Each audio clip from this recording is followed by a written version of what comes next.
I live in the woods.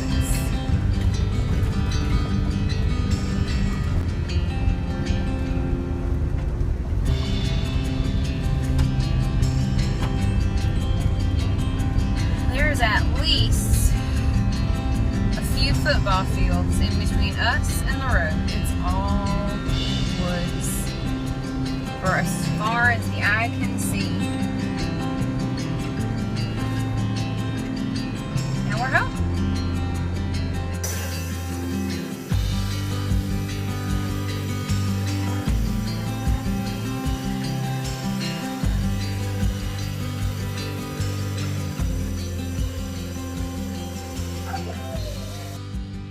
You will find that one of the most important things in life is helping someone else in need. And one of my favorite things to do is give and take people meals, whether they've been sick or whether they've lost a family member or they've just had a hard time at work or a friend is just going through a really rough time.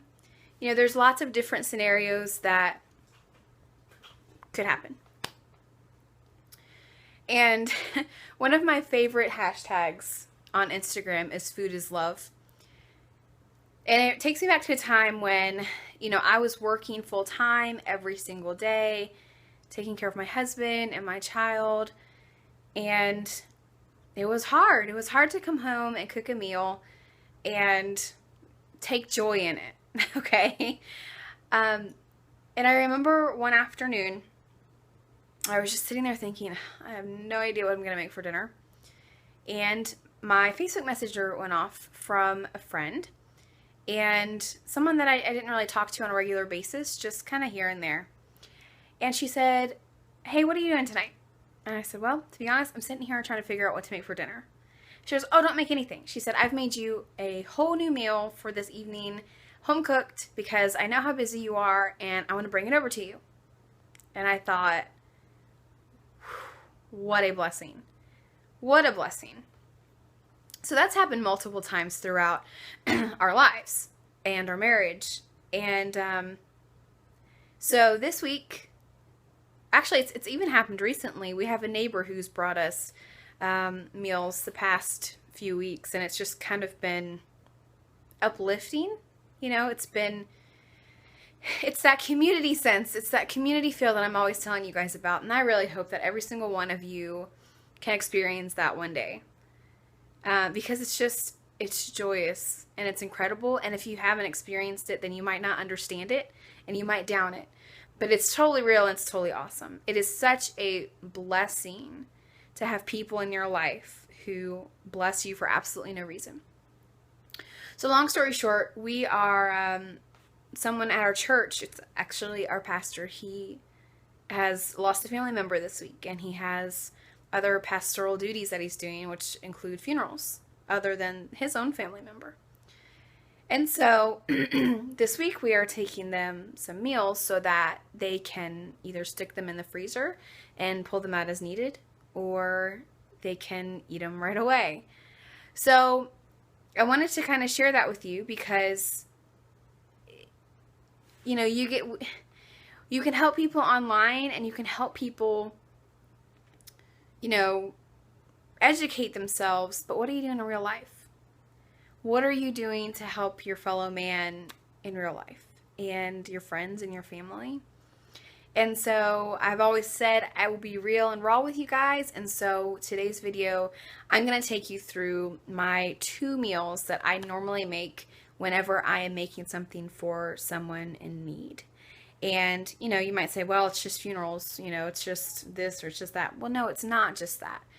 It's the fact that someone cared enough to think of you during your time of struggle or heartache or need or sickness, and now they want to take care of you. So I'm going to take you through some easy meals because, yes, if you're still working or if you're on a homestead or if you're not on a homestead even, you don't have to be a homesteader to do this. I'm going to take you through my go-to meals that I normally make. And so they are chicken pot pie. Some of you have already asked me for this recipe, so I am going to do that one. Chicken pot pie, lasagna. Normally I make lasagna with venison burger or pasture range pork. Today I'm going to do it with pork sausage because I don't know if they like venison. So I'm going to do the lasagna with foraged pork sausage. And then I'm going to make yeast rolls, but I'm not going to show you that because I actually have a video on yeast rolls. I will just link it in the description below. I may or may not make cinnamon rolls, which are the same recipe as the yeast rolls. And then that's it. So this is a family of 4, and 3 of which are boys. So one's a husband, 2 teenage, almost adult boys. So I'm going to be making 2 chicken pot pies for them, which my recipe makes 2 anyhow, so that's fine.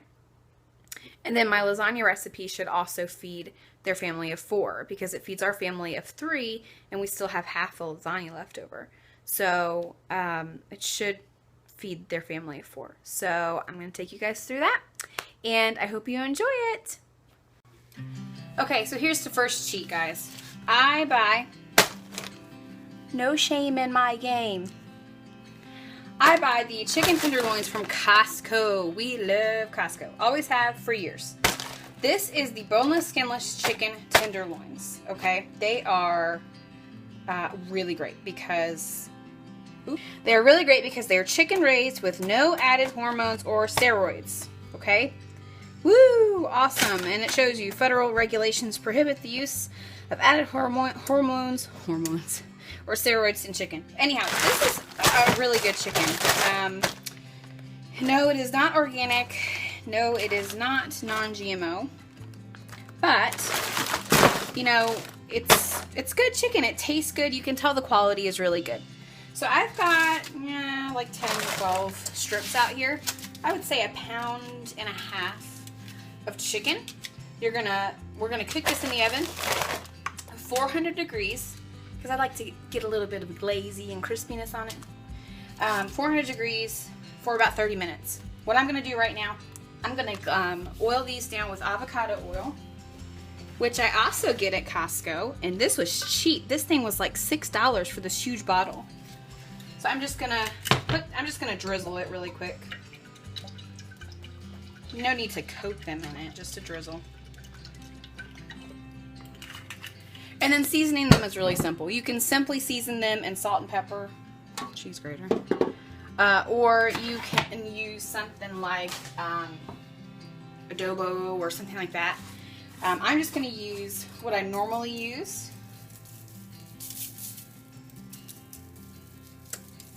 And this is a combination of garlic salt, oregano, black pepper, and turmeric.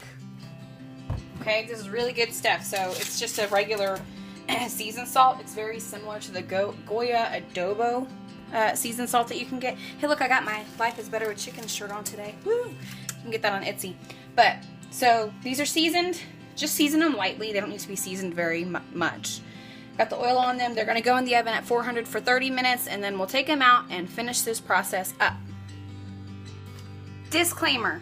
In my videos, especially my kitchen videos, you're going to see this mess back here, okay? We bought a fixer-upper a few years ago, and it's still a fixer-upper in some ways. But bless his heart, my husband is an electrician, and this panel back here, when I was pregnant with Junior, went dead. Flames everywhere. I'm multitasking. So he had to replace the whole panel in the middle of July when I was 8 months pregnant with Junior. And bless his heart, he did it in all one morning because he knew he had a pregnant wife who needed air conditioning. And she didn't want to go anywhere. She wanted to be home. So, you're going to see that in my videos. And until we finish the renovations, you're going to continue to see it because our kitchen needs to be completely gutted out. And for that reason, we're not putting up drywall over this until we're ready to gut everything. Another disclaimer. I started this, what time is it? Started doing this at 10:15. I have to deliver this food by before 3 p.m. Okay, they live about 20 minutes away from us because we have an appointment to get tires changed on our Suburban at 3 p.m. So this is going to be a pretty quick process, and I want to show you that all this food can be made in just a couple of hours with no issue. So anybody can really do it. Also, disclaimer number 3. The chicken that we have, the Costco chicken I just showed you, we eat off of that a lot. We do have upcoming meat birds, roosters, that we're gonna butcher. I'm in the process of hatching more of our own birds, the roosters of which will be butchered. But I do not currently have birds to butcher. And I'm gonna be stingy and say I probably wouldn't have used them anyhow.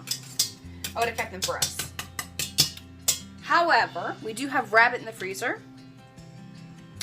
And we have quail coming up. Quickly, I might add. So that'll be in our freezer soon too. See, look, you're getting a little homestead lesson while I'm doing non-homesteading things. Imagine that. So what I did here, I'm going to show you. So I just took about half a stick of butter and about a cup to a half a cup of flour. And I'm making a roux. If you know anything about cooking, you know this is very important for thickening. This is what you would make with like a gravy or something. So that's on about a medium heat. I'm turning it down to medium low. I have chicken stock.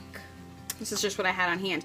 I also get chicken stock from Costco, but I just didn't think about using that. I haven't opened the box yet, so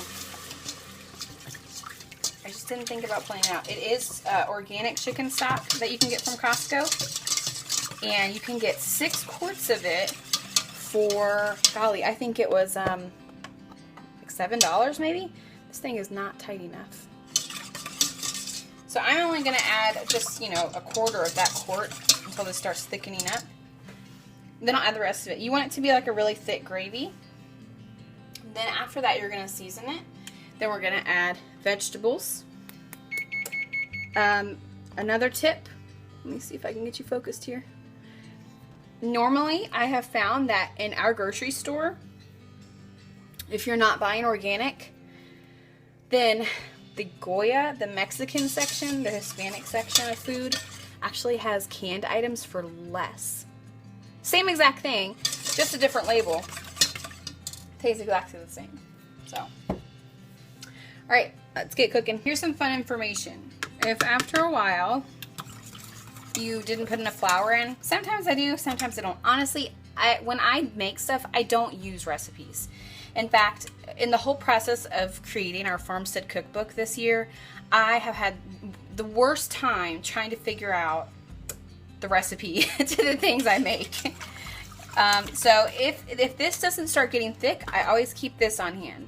Okay, this is just a bowl that I put flour in, and I took some of this liquid and I made a really thick roux out of it. So what I do, I always keep this on hand no matter what if I think it's not going to get thick enough.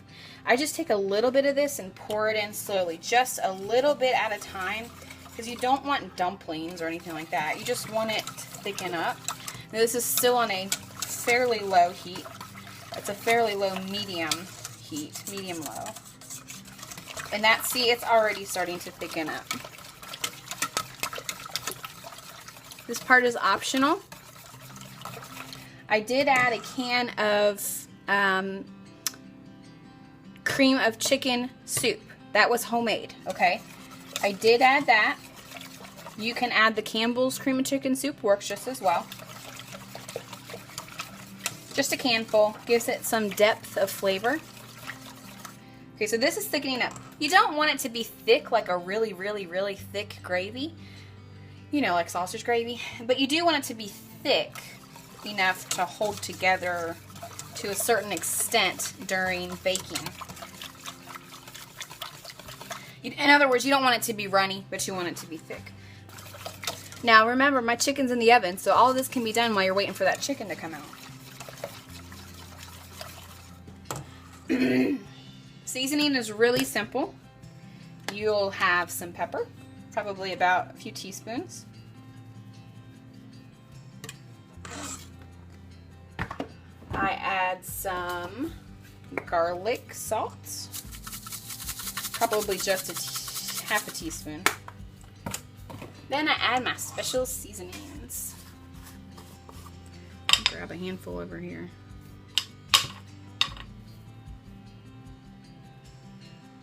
And again, it's that special mix I was telling you about. I'm just going to add probably a tablespoon of that. And mix it up.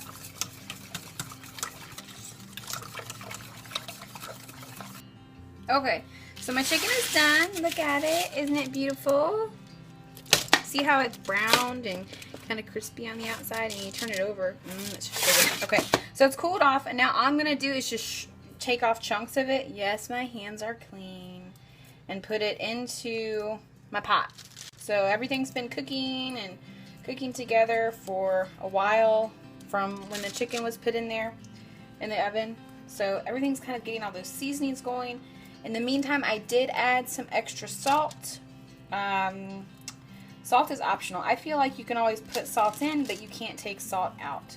So when I'm taking food to people, I normally don't put a ton of salt in it because I don't always know what their health issues might be, if they have any at all. And also, because some people just don't like salt. They just don't like the taste of it. So I'll always put a little bit of salt in. Taste that chicken, it's good.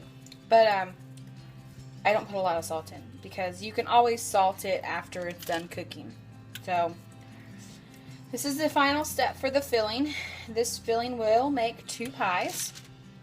If you are making this for yourself, for your own family, and you only need 1 pie, I put the remaining filling in a Ziploc freezer bag and stick it in the freezer. And then I've got my own quick freezer meal, and I can just whip up a pie crust and stick it in the pie crust when I need it one night. So that's what we're going to do. We're going to mix this up and put it in the pie crust.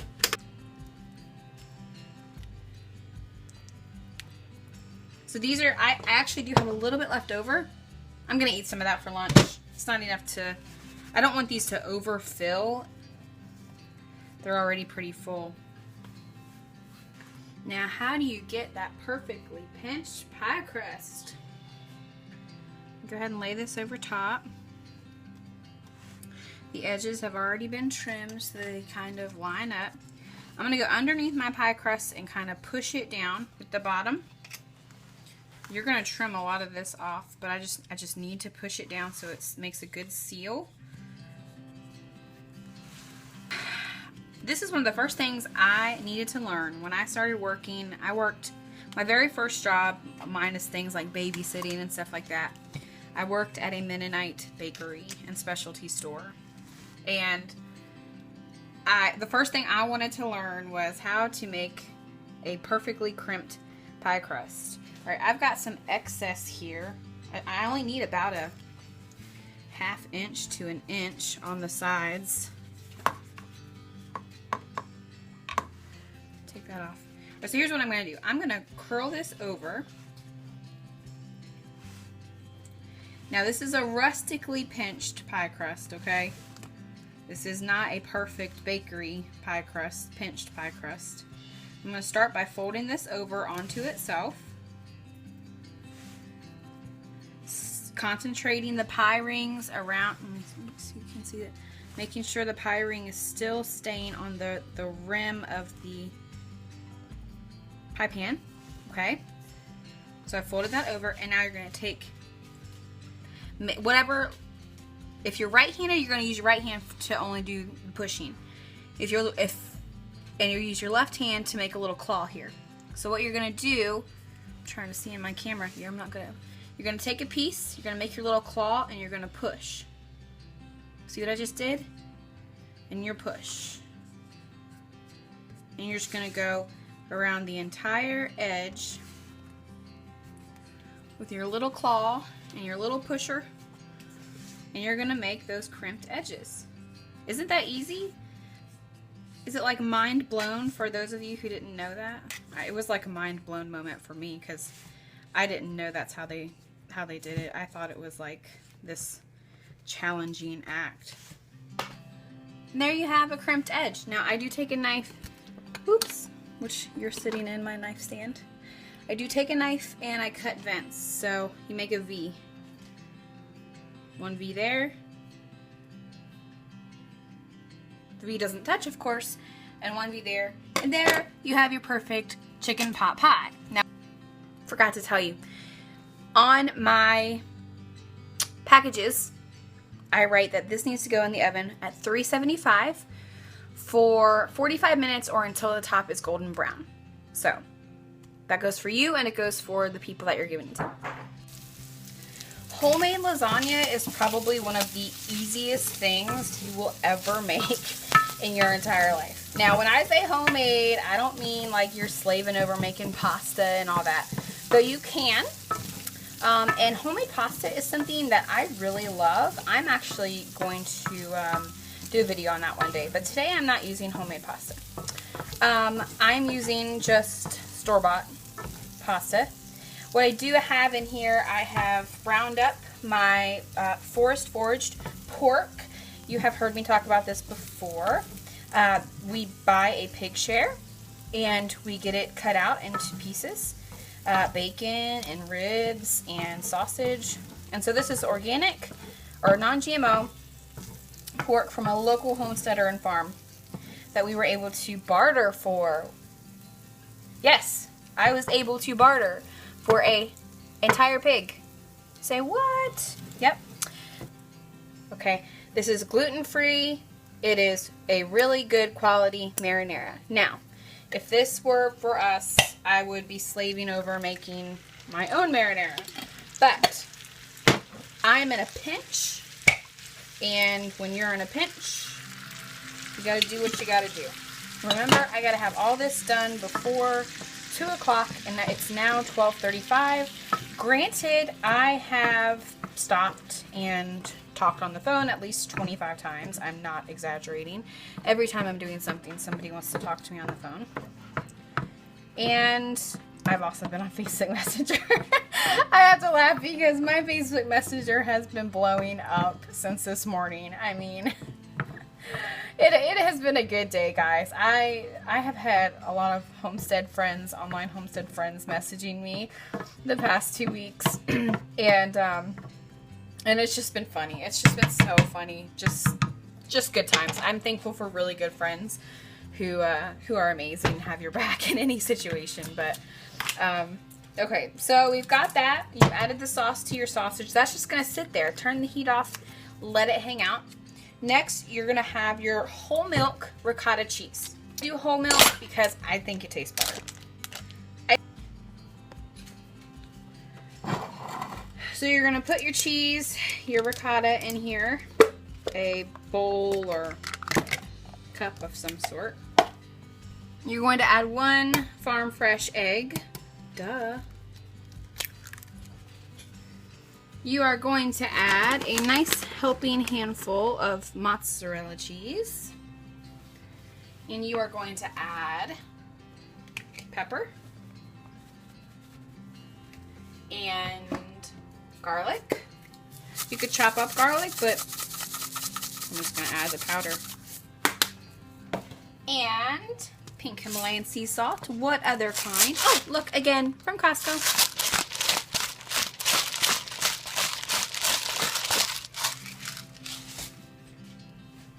And I am also going to add some fresh thyme that I dried a few weeks ago from our garden.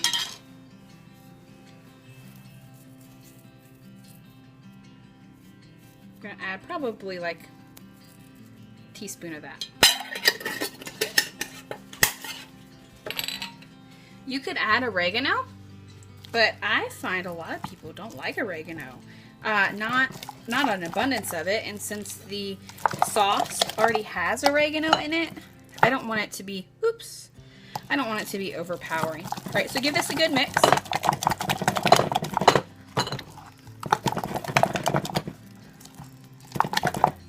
And now all you have to do is layer. That's it. It is that easy. I'm going to show you.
put your cheese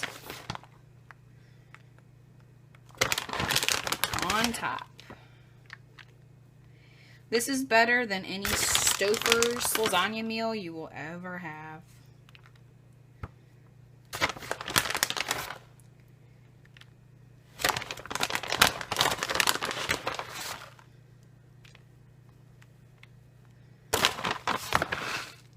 Okay. That's it. You're going to put the top on. You're going to put the instructions on top. For this lasagna, I am going to put it in the oven at 350 for at least an hour. Covered. Okay? Needs to be covered. Or at least 45 minutes. And then you can take the top off if you want the cheese to get a little crispy. But once it's boiling and bubbling and the cheese is good, you're done. That's it. That's all it takes. So that's it. Like I said, I'm not going to show you the yeast roll recipe because I actually already did a video on that. So I will link that below. It is on this channel in the food section. That was it. I'm done. It is, by the time I finish the yeast rolls take about an hour and a half. By the time I finish those, it'll be probably around 1:30, 2 o'clock, probably. Yeah. 2 o'clock, so I made my 3 o'clock deadline. Woo! Actually, it'll be a little earlier than that, but. So, in that amount of time, I made 2 chicken pot pies, 1 large lasagna, yeast rolls, which will make, it'll either yield 2 pans of yeast rolls, or 1 pan of yeast rolls and 1 pan of cinnamon rolls, which is also in that yeast roll video that I am linking below. This was kind of just an off the whim thing for us because we had just recently found out they were having a busy life schedule without going into details. And so, you know, my husband just kind of looked at me and said, you know what, why don't we go ahead and plan on taking them some meals that they can eat off of for the next couple of days. And they can just pop in the oven or munch on it for lunch or something like that. And so that was yesterday. So I went early this morning, as you saw in my video, and went to the grocery store and bought the stuff that I needed that I didn't already have, and made their meals for the week. So I just wanted to show this part of our life to you because these are little pieces of life. These are little details that make a big impact in people's lives.